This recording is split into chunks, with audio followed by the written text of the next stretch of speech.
estate planning is an act of love. It's so tough, but if you invest in it, the dividends will pay off. It's the what if. What if I accomplish all my goals, I live the life that I want, I pass away, and I have additional money left over? Where's that going to go? Hi, this is Everett Crockett. Welcome to TRS, Your Retirement in Focus. On today's podcast, our guest is Mr. Ryan Rasmussen, a certified financial planner with 5 years of experience specializing in retirement and wealth management. He has spent substantial time advising Teachers Retirement System of Georgia participants throughout his financial planning career, which has allowed him to gain a deep understanding of the pension plan and the unique financial planning strategies associated with it. Now serving as the Assistant Director of Gift and Estate Planning for the University of Georgia, Ryan applies his comprehensive knowledge of taxation and estate planning to help donors maximize their gifts and accomplish their philanthropic goals with UGA. For this interview, Ryan steps forward as a financial planning expert passionate about empowering people with the knowledge they need to make informed decisions to help them accomplish their estate planning goals. So join me now as we welcome certified financial planner, Mr. Ryan Rasmussen. Ryan, welcome to the podcast. Thanks, Everett. It's a pleasure to be here. Thank you so much for the invitation. I'm really excited to go through this estate planning topic with everybody. Sounds good, and we're glad to have you here today, by the way. So, Ryan, tell us about your financial planner's journey and how you landed in the world of estate planning. That's a great question. So I started my financial planning career actually in school. So I majored in financial planning at the University of Georgia. Okay. So my college experience and education is rooted in financial planning. Mm-hmm. Once I graduated, I then became a financial planner. I actually moved out to San Francisco, and I was a financial advisor out there. I specialized with people in the tech industry. Mm-hmm. So I got a lot of experience out there with estate planning because California, we can go more into detail about this later, but California is a very expensive state to pass away in. Oh, wow. So everybody's mindful of it, and everybody has an estate plan. Mm-hmm. So one of the services that we offered with my firm at the time was an estate flow chart for all of our clients. So I've read through hundreds and hundreds of estate planning documents for all of the clients that I've worked with out there. So that's really where I began my passion in estate planning and seeing how impactful and how important it is for everybody. Yeah, that's excellent. San Francisco, expensive to stay in, you say? Yes. I would never have guessed. All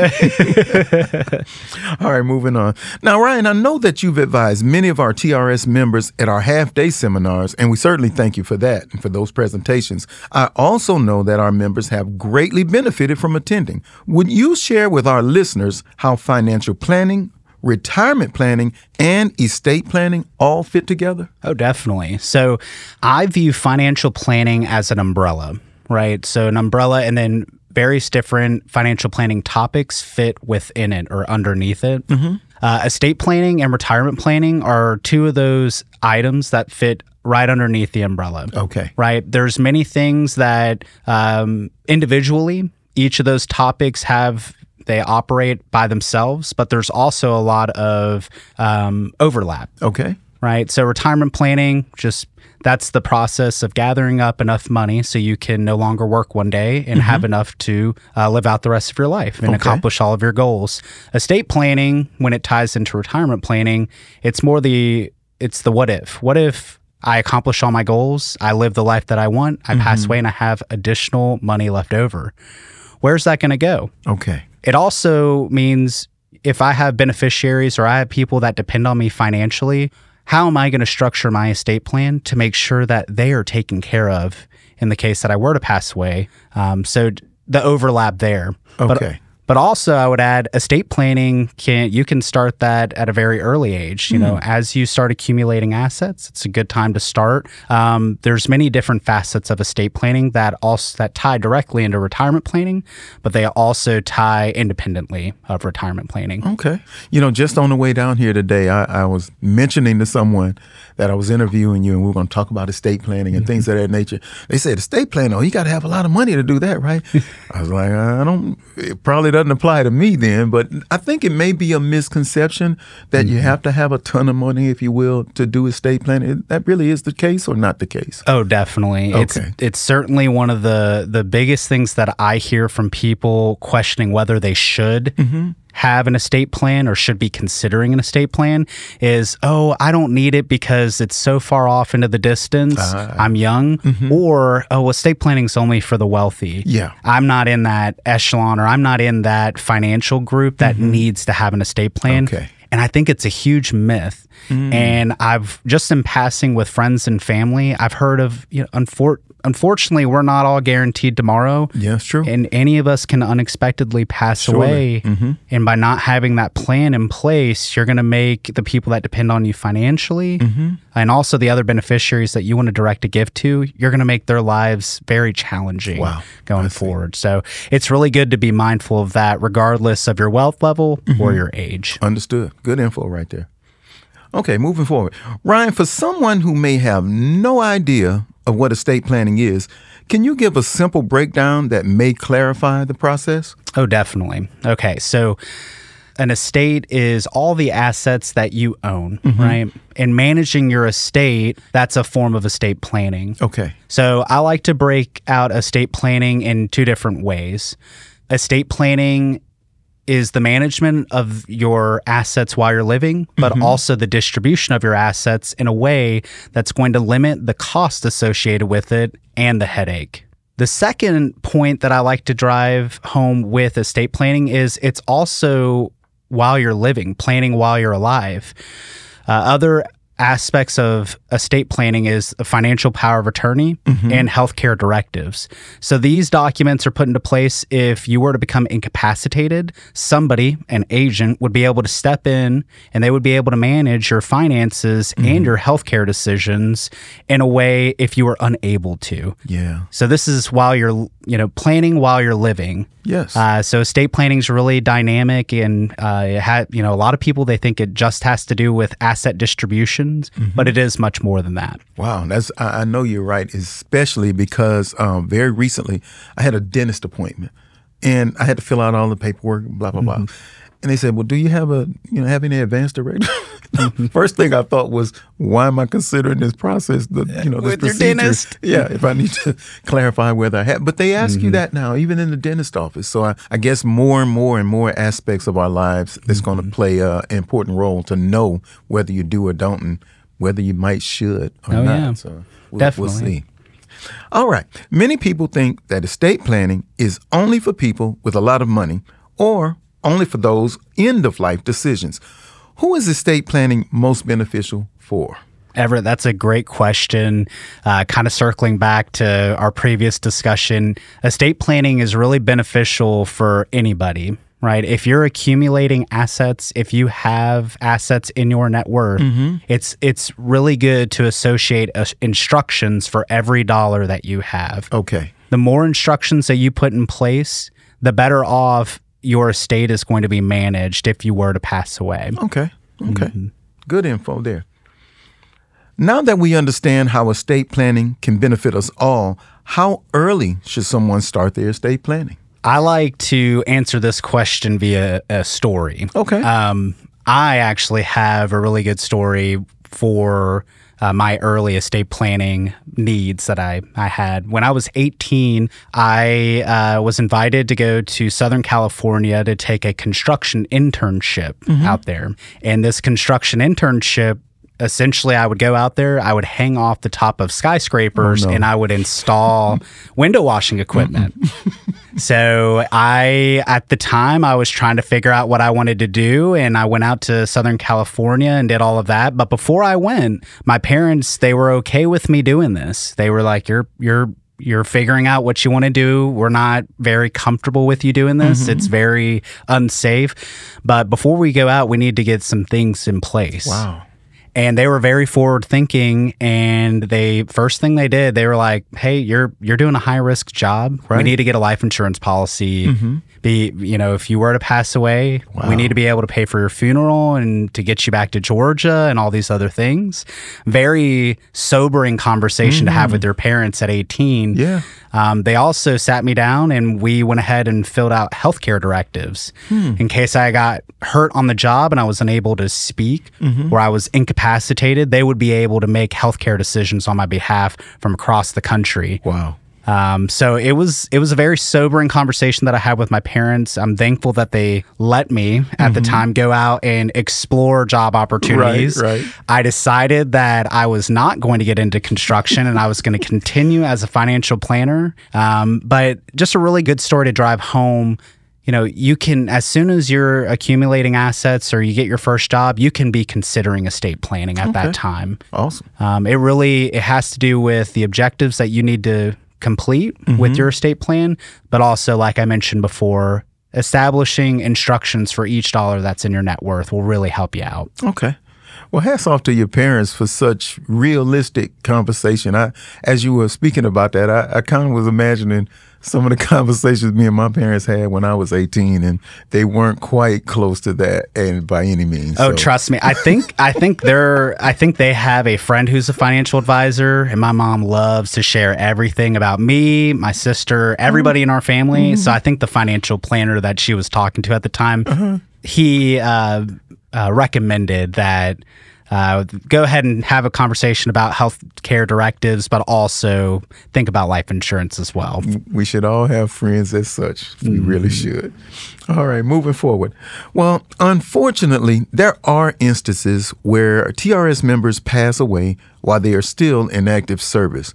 We try to make sure that all of our members have their beneficiaries on file for all of their TRS benefits. But what are some of the things that members should put into place in the case of an unexpected death? That's a great question, and there's many parts to it, and I'll try and keep it simple, and we'll go over 3 of the main ones that I've found. Okay. So in the case that you pass away unexpectedly, one very large thing, one big thing that you want to have in place is a last will and testament. Okay. So in the state of Georgia, if you do not have instructions or if you don't have a last will and testament that will govern where your estate will transition to upon your death, the state of Georgia has intestacy laws that will dictate exactly where your estate will go once you pass away. Wow.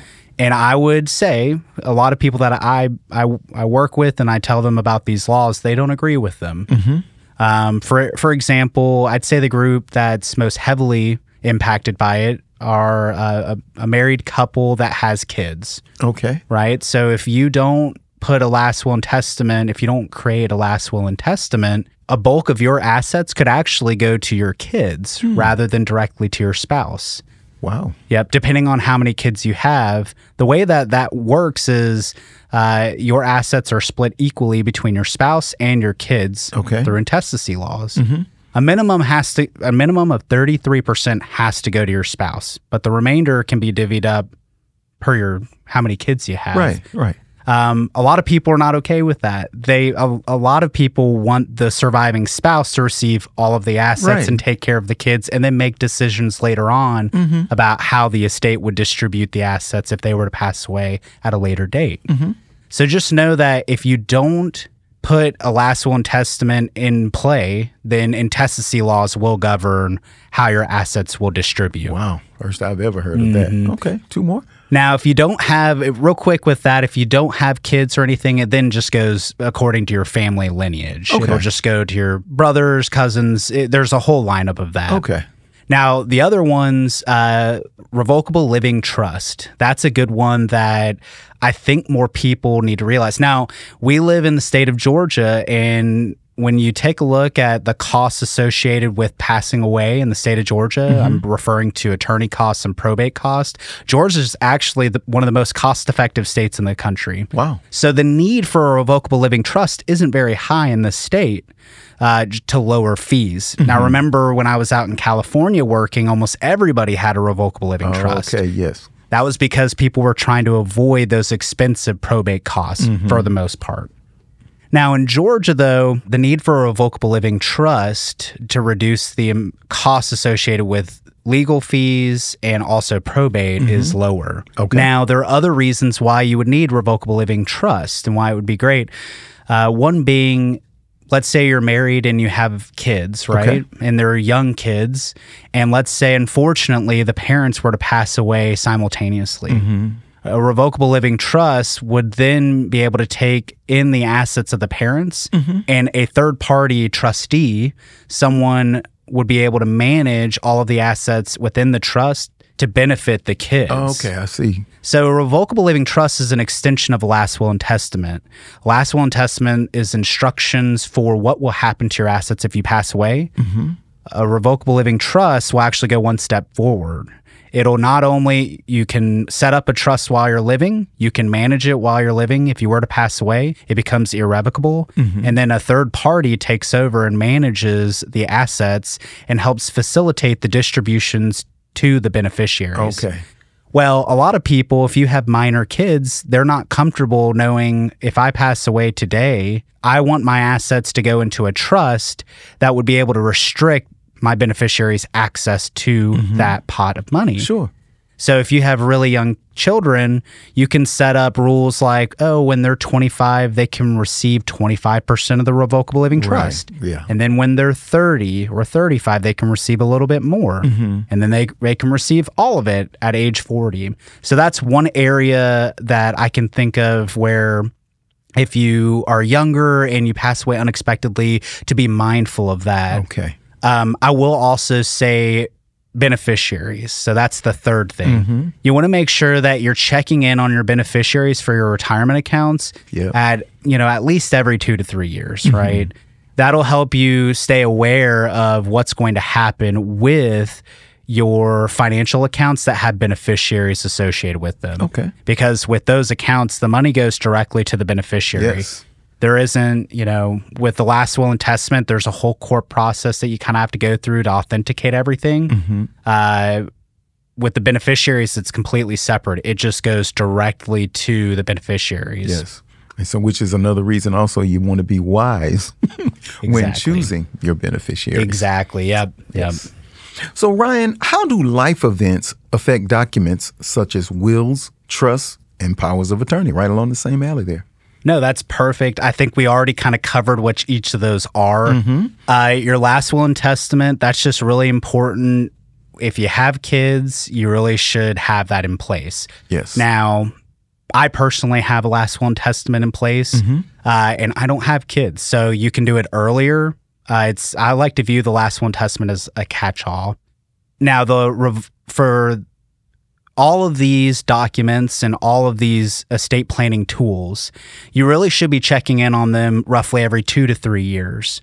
I've worked with people who have created these documents, and then 20 years later, they're finally looking at it. Oh my goodness. And they're thankful that nothing happened because that doesn't align with any of their values anymore. Right. And any of their lives, it doesn't align with their life stage either. For instance, if you have kids, you probably want to make sure that they're being supported. But let's say you have a parent that's living with you. You want to make sure that they're also going to be taken care of if you were to pass away unexpectedly. Yes.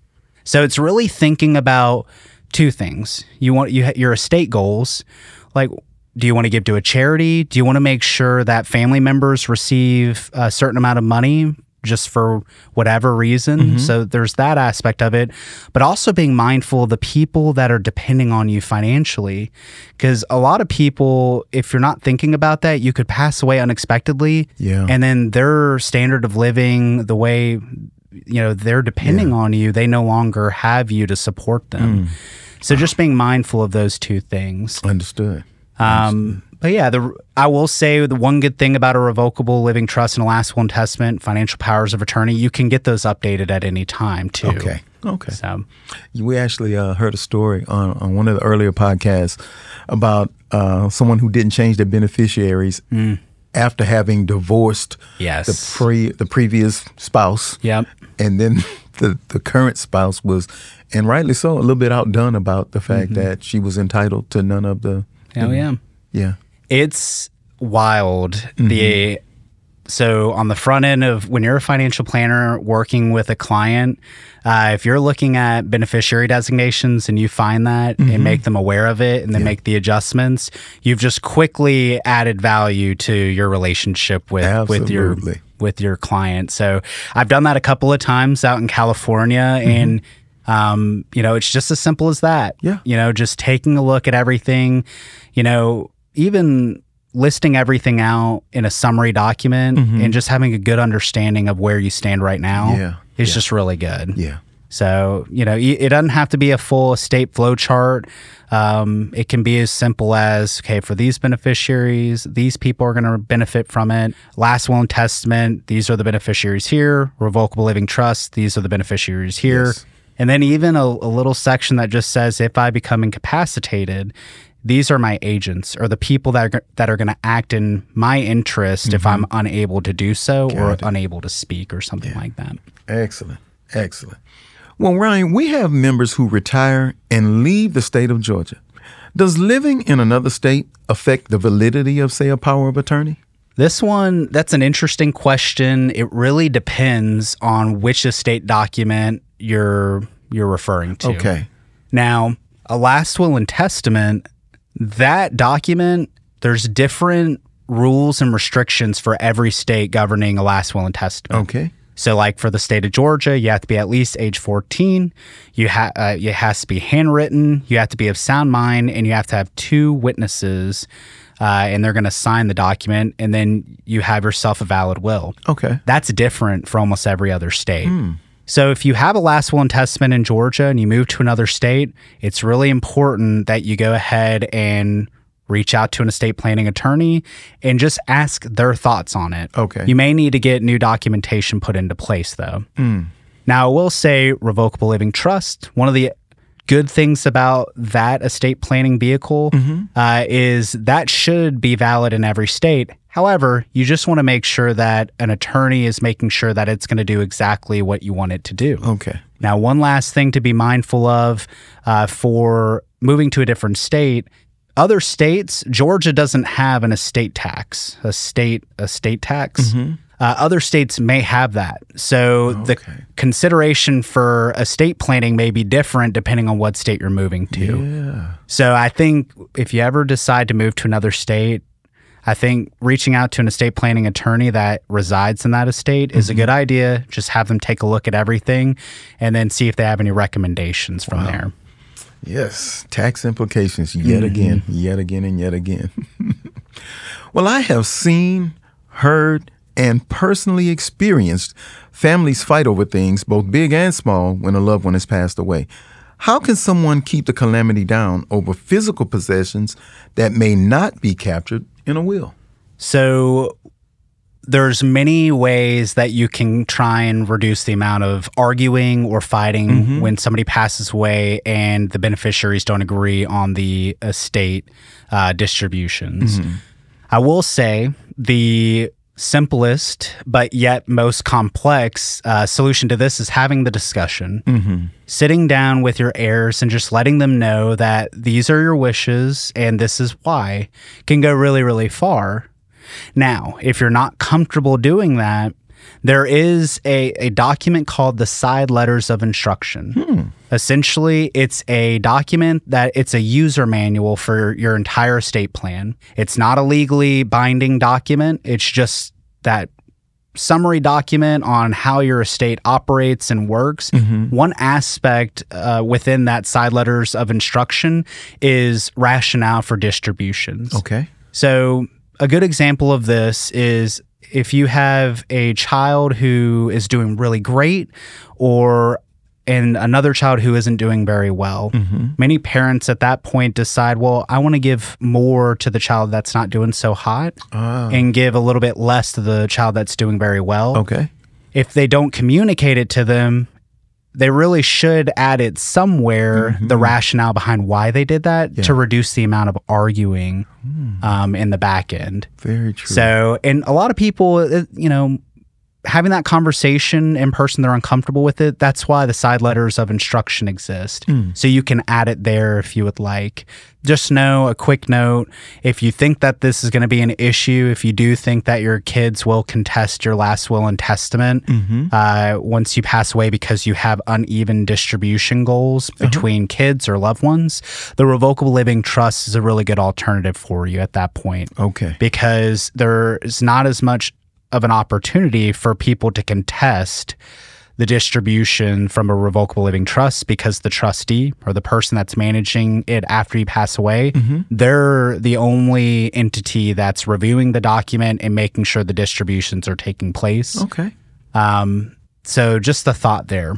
If that's a consideration for you or you think that could affect your estate plans, maybe another consideration for a revocable living trust. You mentioned something very key, and that's the talking about it, the communication. And it's a hard conversation to have. I know in our family here of late, maybe the last 5-10 years or so, we've had similar conversations about those types of things. And initially, I'm like, I don't want to talk about that, Mom, or I don't want to talk about that, Dad. So, but those are very important conversations to have. And I never thought in my lifetime, and I'd heard stories about people arguing over little bits of pretty much nothing in the grand scheme of things. I never thought it would happen to my family, but it did. I've seen it happen. So I'm surprised, but at the same time, not surprised. So I know this is very important for people to do this. Very important. Yes, it is really important. I think the other thing is just having an estate plan in place, because just imagine if you didn't have instructions associated with personal property and people, family members, loved ones, they're not only mourning your death, but now they have to deal with, well, I think I should get this because of X and you should get this because of Y. And nobody wants to have that, or nobody wants to experience that while you're mourning. And that really is why estate planning helps out so much. It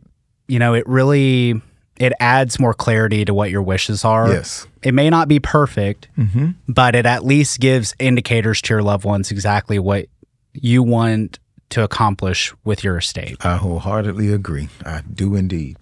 Now, for those who are anticipating or have received an inheritance, what are some of the things that they should do?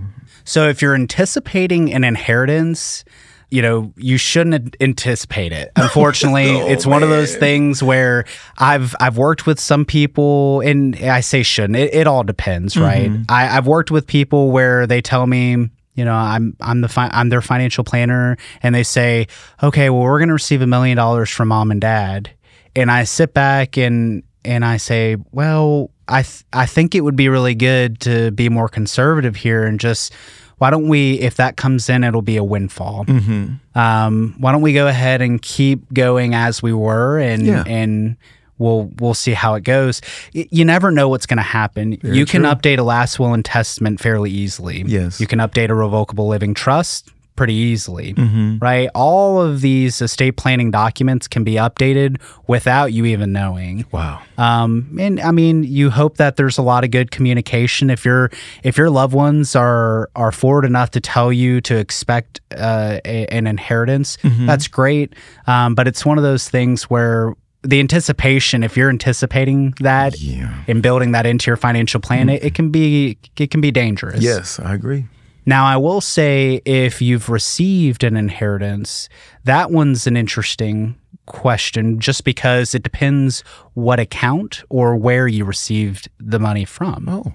So we'll start off with IRAs or 401ks. Okay. So 401k accounts, these are pre-taxed accounts. So you put money into these accounts, you get to shelter the income that you put away in these accounts. And then later on, you have to pay taxes when you pull money out. Yes. Now, if you pass away with one of these accounts and it goes to your beneficiary, there can be some tax ramifications there. Just recently, they've enacted new laws where if you're a recipient outside of a spouse or someone that's similar in age, if you're a recipient outside of those two groups, like a child receiving their parents' IRA, you actually have to make distributions within 10 years from that account Now, this can be tricky from a tax planning perspective because if you're doing well and now you have to take money from an IRA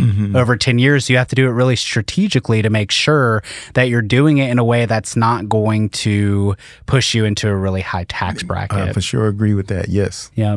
Now, a couple of other assets that you can receive from an estate, so a house or non-retirement investments, those actually receive a step up in basis when you receive them, which is really favorable to the recipient or the heir that receives them. Okay. The reason being is, let's say I bought Coca-Cola at $1 a share, and then it's skyrocketed to $100, and you're holding that. Well, if you decided for one reason or another to sell that stock, you would have to realize capital gains of $99. We'll assume that it's long term. Now, if you waited and you gifted that stock to a child or a loved one, they would actually get a step up in basis to the value. So now if your loved one receives that stock and it's $100 and they sold it, they actually wouldn't have to realize any taxes on that sale. So this is the same for real estate, though. A lot of people, you have to be mindful. A lot of people want to give their house to their kids or give partial ownership to their kids. Yes. One factor that you want to be aware of is you want to protect that step up in basis. So perhaps adding a financial power of attorney over the home where your child can help manage the mortgage and they can help manage the house is better than transitioning ownership over to them. I see. And just having them wait and to receive it via your estate. Understood. Reduce the tax implications there. So it varies situation to situation, but the thing I take away most there is you want to check with a planner. Exactly. You just see which way benefits you most. I think going through that, it's just so complex and trying to figure out all the different avenues of what is going to happen with the assets that you receive. It really is good just to reach out to a financial professional and ask what their recommendations are, or ask, what should I be aware of with the assets that I just received? Absolutely. That's always the best way to proceed. Okay. Now, Ryan, some of our members have dependents that have special needs. Are there any structures that can be established to help manage funds and to give directions for the care of someone who might need special assistance in the event of a member passing? I'm so glad you asked this question because it's so important. If you are someone who has a special needs dependent, special needs planning is so important. The reason being is someone with special needs or who's disabled, you get a lot of government benefits that can really help reduce the cost in taking care of someone. Sure. So what people don't realize, though, is if that person were to receive a large estate from you, they could potentially forfeit their benefits because they have a large net worth after the estate transition. I didn't know that. Yep. So there's a vehicle called a special needs trust. And a special needs trust, it's a third-party trust. Essentially, if you had a dependent that was special needs, you would gift assets to that trust, and then you would add specific instructions on the distribution of the assets from the trust to the special needs dependent, where it would not forfeit their benefits. So they can continue to receive supplemental social income and they could continue to receive Medicaid benefits. Yes. While also having a trust that is there to help supplement this benefit. But also if something were to happen and they had a large expense come up, arise, they would also be able to take money from the trust if they needed. Understood. Now just know that there's a third party, there's a trustee that's managing this trust. So in the situation where you pass away, there's somebody else that has to manage the trust and do the distributions, take those, and so on and so forth. Understood. All righty. Now, what are some of the biggest mistakes that you've seen people make? Well, you touched on it earlier, but the the beneficiary designations, that is so important because I've worked with someone who has received a life insurance policy from an ex-spouse. Wow. And unexpectedly, and it's one of those things where you really, really have to check in every few years and make sure that everything is working as it should. I think those beneficiary designations are so easy to set it and forget it and never look at it ever again. Yes. And it's an afterthought. You know, as life gets more complex, or you have to be willing to know where everything's at and make changes as you're thinking about it. Yes. Or as life is changing for you. Some other things that come to mind is not having a last will and testament. Really making sure that you have a catch-all last will and testament, just to avoid intestacy laws and make sure that your wishes are taking place. Yes. That, a lot of people say, well, I don't really have any wishes. Well, if you learn a little bit more about intestacy laws, and if you disagree with any of those, that's why you should have last will and testament. Okay. I feel like the last one is financial power of attorneys and healthcare directives, just making sure that you have those completed documents on file. Okay. So financial powers of attorney is really important. Nobody knows if they're ever going to become incapacitated. True. So it's always good just to have that documentation on file. Okay. I also think it's the same for healthcare directives, making sure that you have instructions if you were to experience an illness or an accident where end-of-life care was being administered, having a voice in what exactly you want in that situation is so important. Yes. Also establishing a healthcare power of attorney. That's really important to have somebody who's going to act in your behalf if you're unable to do so and make those healthcare decisions for you. Yes. And lastly, I highly recommend reaching out to an estate planning attorney and having them review everything with you. I spent my career in providing information on strategically maximizing your estate to loved ones. But estate planning attorneys are going to make sure that your goals are being accomplished and your plan is being implemented correctly. Yes. So always working with an estate planning attorney just to at least have them double check everything and make sure everything's going to accomplish what you want. Okay. Make sure my wishes are met, if you will. Yes. All right. Well, these days, fraud and scams seem to be growing at an alarming pace. How can people protect themselves from falling victim to estate planning scams? You're so right. I feel like more and more scams pop up every single day. Yes, every single day. I would start off with telemarketers. I know this is going to be but I feel like I get a call from a telemarketer almost once a week at least. And I think I don't receive a lot of calls. So I think other people, they receive 3 phone calls a day. Wow. And they're selling everything from, you name it, just it's trying to sell everything. Yes. I will say I'm starting to hear more and more where there's telemarketers trying to sell estate planning documentation and templates. My goodness. And I would just be aware of if anybody gives you a call and they say, hey, are you interested in estate planning documents so you can DIY it yourself and you don't need an estate planning attorney or something like that, I would be cautious moving forward. I also, if they start asking you for personal information, social security numbers, address, beneficiary social security numbers, things like that, you want to make sure that you are not giving away information that could essentially assist them in stealing your identity. Yes. So that's the really big one. I also recommend when looking for an estate planning attorney to check out the Georgia Bar website. This is going to give you more information on the estate planning attorney that you're working with. Okay.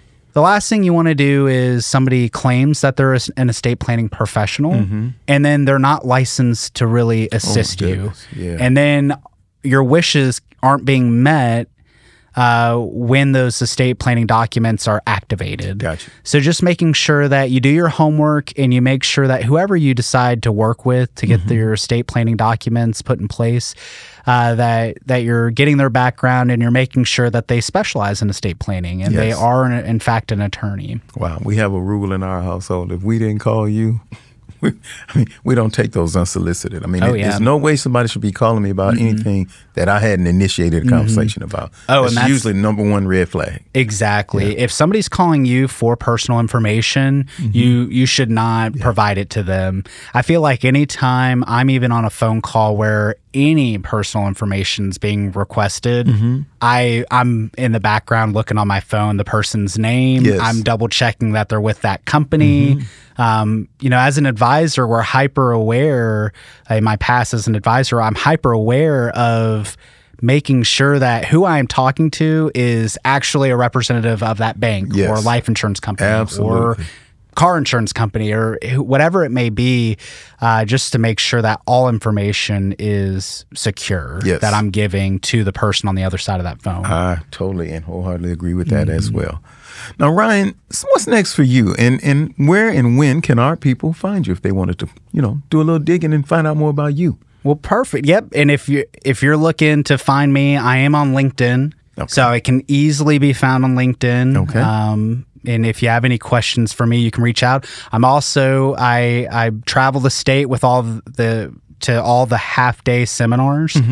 So I'll be at a lot of those. So come out if you and come and sit during my sessions. I do mid-career and retirement. Okay. TRS participants in retirement. So come out, ask me questions afterwards. I tend to stay for 30 minutes to an hour and a half afterwards. Oh, wow. I find that my favorite thing about these presentations is helping others just get a better understanding of financial planning and demystifying it and helping people connect their money with what matters. So come out, see me there. Well, yeah, I'm excited and thankful to be invited to come out to TRS and to not only do this podcast, but also do the half-day seminars. And we're glad to have you. Well, are there any last words that you'd like to share with our listening audience today before you go? Yeah, I was having a conversation with a colleague over at the financial planning department at the University of Georgia, and I was asking her, she teaches estate planning, and the first thing she told me was estate planning is an act of love. Oh, it's so tough. I like that. But if you invest in it, the dividends will pay off. So do the hard work, have those tough discussions, think about the tough scenarios, but go ahead and work towards getting an estate plan in place. Wow. I like that. That's quite a way to put that, an act of love. Very well said, sir. Well, there you have it, folks. That's our interview with Mr. Ryan Rasmussen, a certified financial planner. Ryan, we truly thank you for taking the time to share this empowering information about estate planning with our listening audience. And members and friends, we thank you as well, for we know you have many podcast options that you can tune into. So we thank you for taking time to listen to today's podcast. We appreciate your listenership, but if you have questions, comments, or concerns you'd like to share with us, feel free to email us at podcast@trsga.com. Join us next time for TRS, Your Retirement in Focus.